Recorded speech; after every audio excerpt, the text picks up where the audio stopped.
बच्चों आज हम लोग कोनिकल पेंडुलम पढ़ेंगे। कोनिकल पेंडुलम है क्या? देखो, जैसे मैंने एक धागा लिया है और इससे एक वेट बांध रखा, और अगर मैं इसको घुमाऊं तो देखिए क्या हो रहा है।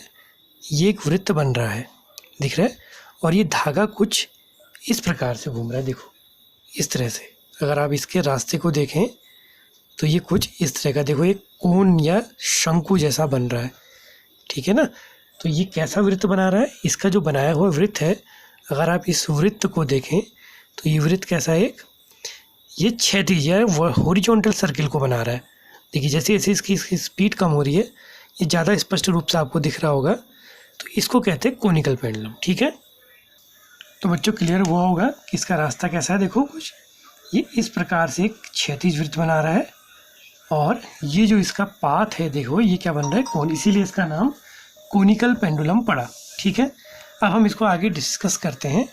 तो इसका डिस्कशन क्या बनेगा कुछ इस प्रकार से कि आपने एक धागा लगाया और इससे एक वेट बांधा, और वो वेट क्या कर रहा है, क्षैतिज वृत्त बना रहा है कुछ इस प्रकार से। तो ये आपका हो गया कोनिकल पेंडुलम। ठीक है, तो ये हमारा कोनिकल पेंडुलम का शेप कुछ इस तरह का बन रहा है। ये वृत्त आपका ऐसा बनेगा, कॉपी में उसको इसी तरह से बनाया जाता है। तो मान लीजिए यहाँ से हमने वृत्त के सेंटर को मिला लिया, और सपोज कीजिए कि ये जिस आपका जो सर्किल, हॉरिजॉन्टल सर्किल जो बना रहा है, उसकी रेडियस हमने r मान ली, और लेट ये कोनिकल पेंडुलम की लेंथ हमने l एज्यूम कर ली। ठीक हो गया, ये इसकी लेंथ होगी। अब यहाँ पर जो वेट लगा है या जो मास लटका है, उसका अपना एक वेट होगा। कितना हो गया, लेट अगर ये m मास है तो mg इसका वेट हो गया। स्ट्रिंग जहाँ से बंधी है, स्ट्रिंग में क्या होगा, एक टेंशन वर्क करेगा, और लेट ये एंगल हमने थीटा मान लिया। अब आप इसके पैरेलल एक लाइन यहाँ ड्रॉ कर लीजिए, तो ये भी क्या हो गया, थीटा हो गया। अब इससे हमें क्या रिजल्ट मिलेगा, इसके रिजल्ट को समझते हैं। इस टी के दो कंपोनेंट कर ले, एक इधर को क्या हो जाएगा टी कॉस थीटा, और एक इधर को जो चले जाएगा वो क्या हो जाएगा टी साइन थीटा। ठीक है, तो जैसा कि कंसेप्ट है, सेंट्रीपिटल फोर्स को कोई ना कोई फोर्स क्या करता है, प्रोवाइड करता है। टी कॉस थीटा तो किसको बैलेंस कर देगा, एम जी को। ठीक है, T cos theta is equal to M G. T sine theta कहाँ को लगा, सेंटर की ओर, तो ये क्या प्रोवाइड करेगा उसको, सेंट्रीपिटल फोर्स। यानी कि जो फोर्स भी सेंटर की ओर लग रहा है, वो एक तरह से आपको सेंट्रीपिटल फोर्स प्रोवाइड करेगा। अब फीलिंग आपको पता है इसकी बाहर की आएगी, जो एम वी स्क्वायर अपॉन आ रहा है वो लगेगा बाहर को, अगर ये टूटेगा तो बाहर को जाएगा, फील बाहर को होता है। ठीक है ना, तो जो टी साइन थीटा है वो किसके इक्वल हो गया, m v square upon r के।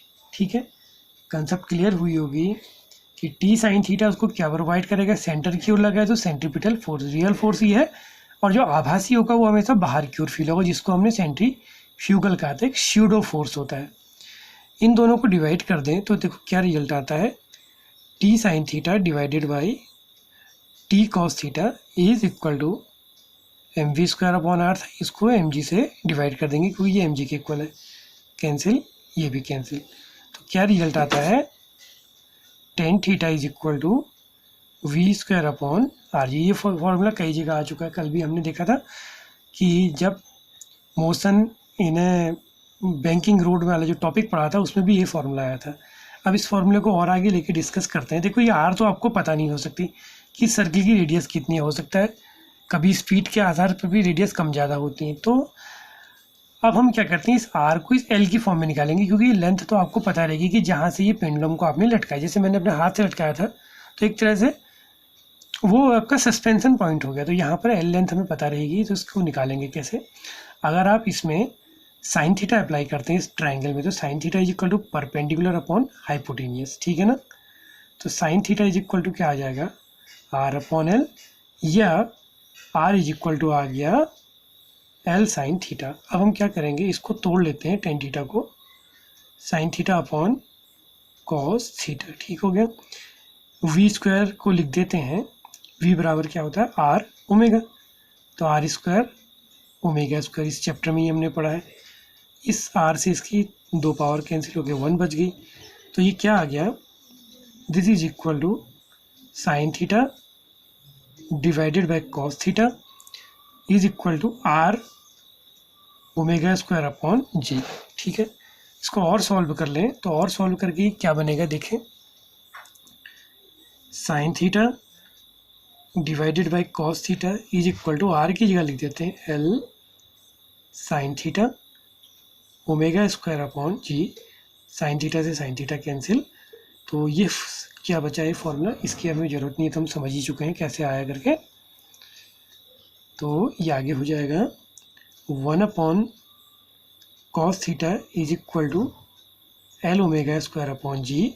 अब सिर्फ ओमेगा स्क्वायर की वैल्यू को अगर निकालें तो ओमेगा स्क्वायर क्या बचता है, जी को यहाँ मल्टीप्लाई कर लें, एल को नीचे कर दें, तो omega square equal to ji upon L cos theta.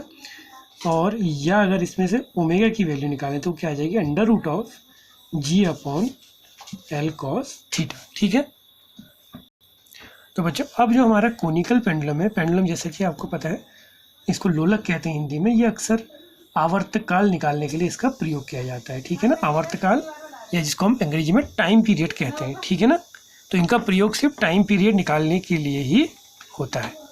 ठीक, तो वही प्रयोग इसका हम यहाँ भी करेंगे। अब इसको टाइम पीरियड कैसे निकालेंगे, देखो अगर आप इस टर्म ओमेगा की बात करें तो ये ओमेगा फिजिक्स का एक बहुत कन्फ्यूजिंग टर्म होता है। इसको हमने क्या कहा है, एंगुलर वेलोसिटी, या इसको हमने हिंदी में क्या कहा था, कोणीय वेग। इसी को एंगुलर फ्रीक्वेंसी भी कहा जाता है। तो ये एक फिजिक्स का बहुत कन्फ्यूजिंग टर्म है। जैसे अगर आप केमिस्ट्री वालों से अगर केमिस्ट्री पढ़ें तो केमिस्ट्री में एक टर्म आता है मोल। अगर आप देखें तो ये बहुत मुश्किल से किसी केमिस्ट्री वाले को क्लियर होता है कि व्हाट इज एक्चुअली में मोल क्या है। तो वैसे ही है कि ओमेगा की कॉन्सेप्ट ही बड़ी कन्फ्यूजिंग है। ये दोनों को डिफाइन करता है, ओमेगा एंगुलर वेलोसिटी, कोणीय वेग और कोणीय आवृत्ति। ठीक है ना, ये कोणीय वेग हो गया और ये कोणीय आवृत्ति, दोनों के लिए एक ही टर्म यूज होता है। अब यहाँ पर ये क्या होगा, तो जैसा कि हमने पढ़ा था ओमेगा इक्वल एक फार्मूला 2 पाई अपॉन टी पढ़ा था। तो ये 2 पाई अपॉन टी जो फार्मूला लगता है ये कोणीय आवृत्ति के लिए लगता है। कोणीय आवृत्ति और कोणीय वेग में बहुत छोटा सा अंतर क्या है, आवृत्ति क्या हुई, जैसे अगर हम सिंपल टर्म से कहें, आपकी अर्थ की सन के चारों ओर जो रोटेशन हो रहा है, रिवोल्यूशन हो रहा है, जो उसका परिक्रमण वो कर रही है, तो वो एक उसका भैया फिक्स है कि 365 दिन के बाद उसने एक राउंड पूरा करना है। उसमें ऐसा नहीं चलेगा कि इस साल 365 है तो अगले साल 362 में मूड आया कर लिया, वो कंडीशन नहीं चलती है। तो जो कोणीय, या इसको हम कहते हैं पीरियोडिक मोशन, यानी कि जो आवर्त गति, जो मोशन एक फिक्स टाइम के बाद अपने आप को रिपीट करते हैं, उनको पीरियोडिक मोशन कहा जाता है। तो जहाँ पर पीरियोडिक मोशन होगा या आवर्ती गति होगी, वहाँ पर जो एंगुलर वेलोसिटी और एंगुलर फ्रीक्वेंसी हैं वो दोनों सेम चीज़ को रिप्रेजेंट करेगी।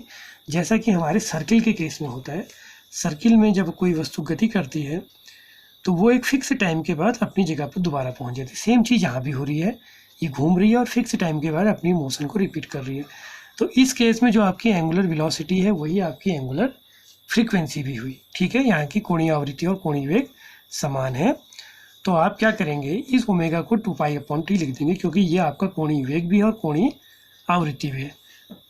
ठीक है, तो 2 pi upon T is equal to ji upon L cos theta. ठीक हो गया, इसको उल्टा कर लीजिए तो T upon 2 pi under root हो जाएगा L cos theta divided by G, या T equal 2 pi under root L cos theta upon G. तो बच्चों ये है आपका कोनिकल पेंडुलम की आवृत्ति के लिए सूत्र। अब हम इस पे एक टॉपिक और है कि motion in A vertical circle, उस टॉपिक को फिलहाल अगर हम छोड़ देंगे। जिस दिन हम लोग वर्क पावर एनर्जी वाला टॉपिक पढ़ेंगे, काइनेटिक और पोटेंशियल एनर्जी, उस दिन उस टॉपिक को उसी में डिस्कस करेंगे, तब वो ज़्यादा क्लियर हो जाएगा। अब हम इसके कुछ प्रॉपर्टीज या कुछ एग्जाम्पल देखते हैं, कुछ क्वेश्चन टाइप के, उनको समझने की कोशिश करते हैं। तो बच्चों एक प्रॉब्लम है, एक क्वेश्चन है, देखो वर्षा में सड़क के मोड़ पर स्कूटर या मोटरसाइकिल फिसल जाती हैं। तो देखो इसको कैसे समझते हैं, हमने जब पढ़ा था कि जब आप मोड़ पे जाते हैं तो क्या होता है, फ्रिक्शन फोर्स के कारण, आपको पढ़ा था हमने कल, F equal to mu r g या जो म्यू एम जी करके कुछ मिलता है ना, फ्रिक्शन फोर्स म्यू आर होता है, वो आपको क्या प्रोवाइड करता है, सेंटीपिटल फोर्स। अब सपोज करो सड़क एकदम चिकनी हो गई, ठीक है ना, उसमें कुछ भी स्लिपरी हो गई है, तो म्यू है नहीं, तो म्यू जीरो हो गया, तो ये आपका क्या हो गया, जीरो। तो सेंटीपिटल फोर्स को क्या होता है, सेंटीपिटल फोर्स की कॉन्सेप्ट को क्लियर करना, कोई ना कोई फोर्स इस फोर्स को प्रोवाइड करता है। जो मैं बार बार शब्द का यूज कर रहा हूँ, ये कहीं से हवा में नहीं आ रहा है। कहीं पर इसको फ्रिक्शन फोर्स प्रोवाइड कर रहा है, कहीं पर इसको किसी स्ट्रिंग या किसी डोरी में लगा हुआ तनाव प्रोवाइड कर रहा है, कहीं पे झुकाव में जो mg sin थीटा वो प्रोवाइड कर रहा है। तो यहाँ पर कौन प्रोवाइड करता है इसको? म्यू आर, यानी कि ये एक तरह से किसी बल पर डिपेंड एक बल है वो इसको प्रोवाइड कर रहा है। तो अगर म्यू ही नहीं रहेगा तो म्यू आर जीरो तो mv² नहीं मिलेगा, mv² नहीं मिलेगा तो क्या होगा? सर्किल पूरा नहीं हो पाएगा, क्योंकि अभी केंद्रीय बल ही नहीं मिला तो वो फिसल जाएगा। इसी तरह से इसके और एग्जाम्पल देखते हैं। जैसे हमारी अर्थ है, ठीक है ना, अर्थ के चारों ओर मून घूम रहा है। तो अर्थ के चारों ओर मून कैसे घूम रहा है, देखो इसके कंसेप्ट को भी समझो। या सन है, सन के चारों ओर अर्थ है, जुपिटर है और कई सारे ऐसी चीज़ें जो घूम रही हैं। तो ये क्यों घूम रही है इसको भी समझते हैं। तो इसका भी देखो कारण बड़ा सरल है। आप लोगों ने पढ़ा होगा कि दो जब भी पिंड होते हैं m1 और m2, इनके बीच में एक बल लगता है G m1 m2/r², class 9th में होता था। तो ये बल कैसा है? पृथ्वी चंद्रमा को अपनी ओर खींच रही, चंद्रमा पृथ्वी को अपनी ओर खींच रहा। तो ये कैसा होता है? इसका नेचर भी याद करो, ये हमेशा अट्रैक्टिव नेचर का होता है, यानी कि आकर्षण होता है। तो पृथ्वी ने चंद्रमा को अपनी ओर खींचा, कहाँ को लगाए? पृथ्वी के केंद्र की ओर। तो पृथ्वी के केंद्र की ओर लगा तो क्या हुआ है? इसने क्या करेगा? केंद्र की ओर जो भी बल लगेगा वो अभिकेंद्री बल प्रोवाइड करेगा, तो ये घूमने लगती है। सेम वैसी है, सन जो है अर्थ को अपनी ओर खींच रहा है अपने केंद्र की ओर, किस बल से? इसी बल से, F = G m1 m2/r²। तो ये उसके केंद्र की ओर लग रहा है, तो ये उसको क्या प्रोवाइड करेगा? अभिकेंद्री बल, और वो घूमने लग जाएगी। ठीक है, सेम यही प्रोसेस होती है। प्रोटॉन होते हैं ना न्यूक्लियस के नाभिक पे, और उसके चारों ओर इलेक्ट्रॉन घूमते हैं। तो प्रोटॉन ने क्या करा? इलेक्ट्रॉन को आकर्षित कर दिया। तो ये भी क्या हुआ? एक तरह से सेंटर की ओर लगा तो अभिकेंद्री बल, इसलिए इलेक्ट्रॉन उन कक्षाओं में घूमते रहते हैं। ये 12th में आप अलग से भी पढ़ेंगे, लेकिन हल्की फुल्की नॉलेज इसकी होनी जरूरी है।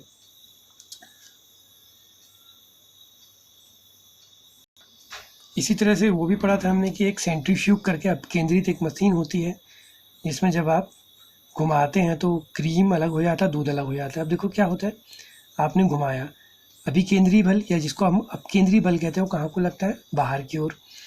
तो जब आप घुमाएंगे इसके अंदर मथनी में जोर से उस मिक्सर ग्राइंडर के अंदर, तो क्रीम के कण क्या होंगे? हल्की होती, क्रीम हल्की होती है, और आपका दूध जो होता है मिल्क, उसके कण क्या होते हैं? पार्टिकल भारी होते हैं। तो घुमाने पे क्या होगा? जो भारी वाला होगा उस पर बल ज़्यादा लगेगा, तो मिल्क कोने कोने को चला जाता है, और जो आपका क्रीम होता है वो कहाँ को आ जाता है? वो बीच में इकट्ठा हो जाता है। तो इस तरह से दूध में से क्रीम को अलग किया जाता है। तो बच्चों ये एक टिपिकल और थोड़ा सा टफ चैप्टर था जो पूरा हो गया। अगर इसमें कोई टॉपिक ना आया हो तो हम इसको रिवीजन में फिर देख लेंगे, या आप लोग बताइएगा। एक टॉपिक जो छोटा है उसको हम लोग आगे नए चैप्टर में पढ़ेंगे। तब तक आप इसका रिवीजन कीजिए, और थैंक यू।